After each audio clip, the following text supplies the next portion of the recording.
میں نے کچھ لوگوں کو دیکھا ہے اگر کوئی نیک کام کر لیتے ہیں نا تو پھر وہ کہتے ہیں چونکہ میں نے کیا لہذا ساری دنیا فوراً یہ کرے.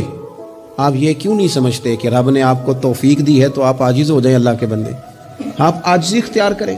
وہ کہتے ہیں چونکہ میں کرتا ہوں لہذا میں اب اتنا بڑا آدمی ہوں تو فلانے بندے تو ٹھیک ہی نہیں. حضرت سعدی شیرازی کہتے ہیں کہ تہجد کا ٹائم تھا. پرانے زمانے میں نا لوگ مسافر اکثر رات مسجدوں میں آ کے گزارتے تھے, تو کہتے ہیں مسجد میں لوگ سوئے ہوئے تھے سارے, تہجد کا ٹائم تھا, میں تہجد کی نماز پڑھ رہا تھا, میرے والد بھی ساتھ تھے, تو میں نے اپنے ابا جی سے کہا یہ دیکھو کتنے بد نصیب ہیں, نفلوں کا ٹائم ہے اور یہ سوئے ہوئے ہیں. تو فرماتے ہیں میرے والد کہنے لگے کاش تو بھی سویا ہی رہتا, لوگوں کے کپڑے تو نہ پھاڑتا. او خدا کے بندے اگر تو نے پڑھی ہے تو تیرا اور رب کا رشتہ ہے, اس کی بنیاد پر تو دوسروں کو حقیر جاننے لگ گیا. علم پڑھے دا مان نہ کریے ماتا کی میں پڑھیا, او جبار کہار کہاوے متے روڑ دے میں دودھ کڑیا.